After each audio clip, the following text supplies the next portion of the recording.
Mr. McKinley, what do you think is our best approach to creating jobs and stimulating the economy? Thank you. Can you hear me all right? I've noticed sometimes there have been some problems with things. I think what we have to do is really attack the tax code we have in the country. We have the second highest corporate tax in the world. Against what we need to get is that tax rate to be more competitive.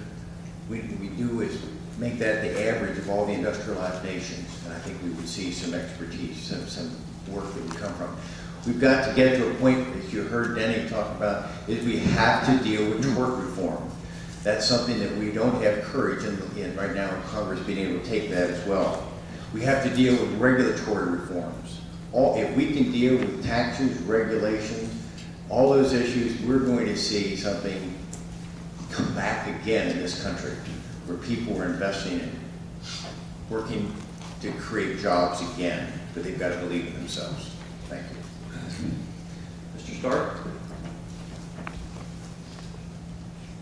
I believe along with tort reform and regulatory reform, we need to go a step further.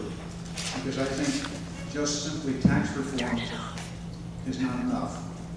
Tax reform and regulatory problems are symptoms of a greater problem that goes a lot deeper. And I believe those problems involve the way our tax is collected and what it is based on.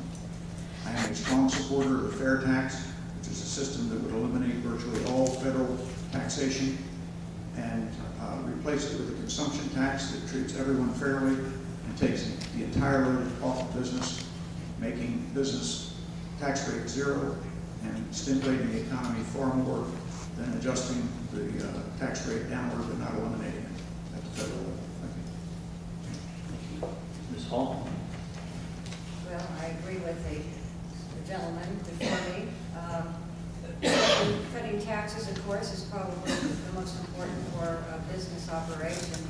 I've been in business for 30 years with a real estate property management company and have been experiencing what goes on there as a business owner and the director of the business.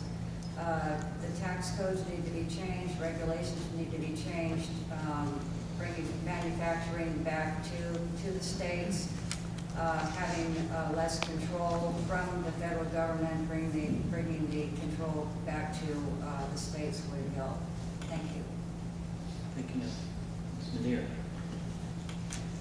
With the national unemployment rate at 10% and the state unemployment rate of over 10%, the President and Congress need to focus on growing our economy and creating jobs. And through my leadership role with the local economic development organization and as a state senator, I understand that the government's role is to create the right environment for job growth. And that's why I'm so troubled by the massive spending program by President Obama and Speaker Pelosi work-laden spending bill that they tried to pass off as a stimulus plan. Time for Washington to get back to basics and focus on what will work. First, there are building tax increases, and I support holding all the tax increases. Second, we need to reduce the tax burdens on small businesses, and we need to freeze all discretionary spending. We need to remove the existing barrier to domestic energy production and streamline the EPA's permitting process. Thank you. Mr. Warner? David, committee, I'd like to thank everybody for organizing this event and for you all being here. To create jobs in West Virginia, we get back to basic Republican principles, okay? Smaller government, less taxes, individual accountability, personal responsibility. You just get right back to the basics. It was proven. Reagan did it for us back in the 80s, okay? So it's at cutting the taxes. Russ Sobel here at the Business of Economics, WVU, laid out the book for us, Unleashing Capitalism. The blueprint is there. We just have to execute it. So get serious about it and implement those forms and get on them. And you do that when you reduce taxes, you let people keep their money in their pockets. When they keep their money in their pockets, They reinvest it back in their own businesses, they hire more people, and it may seem counterintuitive even when you reduce taxes, but actually, when you reduce taxes, you build a tax base, and that actually brings in more revenue to the state. Ms. Levinson.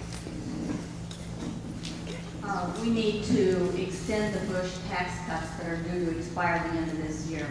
That would help tremendously. Freeze government spending at the level it is right now. We can't do anything about cutting it at this moment, but we can certainly stop the spending. We need to return the $500 billion that has not been allocated in the stimulus funding in order to reduce our deficit. The money that we're borrowing to supply the deficit is eating away at private sector economy and not allowing job growth. We need to reduce the regulations and put a hold on any new regulations that are coming out of the EPA. Thank you. Mr. Stark, with the passage of the health care bill, many are speculating that President Obama will impose a value-added tax, or VAT, to pay for our now unsustainable debt. What is your opinion of that? And what position would you take should the administration try to impose this tax? The value-added tax is probably the most disastrous idea that we've ever heard of when it comes to trying to fix the problems in this country. The immediate response to politicians is typically to say, we want to balance the budget, and we cut taxes, we raise revenue, and we got more money. Well, my solution is to cut the size of government, period, and get that money back to the states and to the people. And the value-added tax is a hidden tax that you will never see, and therefore it doesn't feel like a bad thing. It's something that you blame on higher prices on the business instead of the government. I support the fair tax. It's the only system that works to make it fair and make it transparent, where you know how much your government is costing you. Value-added tax is just going to be deadly to our economy. Ms. Hall? Thank you. The VAT tax is probably the simplest tax for the Obama administration to administer. For the general public, they're not going to see much of the change. It's not going to really hurt their pocketbook that much. Of course, I would not vote for it. The health care bill, hopefully if I'm elected, I would go in and overturn it if I could. That would be in 2012. Before that, in 2010, would be to not fund the health care bill or to make amendments to it. So hopefully we would get rid of the health care reform bill and not have to have a VAT tax. Ms. Lanier? I served 12 years in the West Virginia Senate, never once voted for a tax increase. And I've signed a taxpayer protection pledge not to vote for a tax increase in Washington, D.C. I have never seen a tax in my life, and history has proven that slapping a tax on a problem doesn't solve it.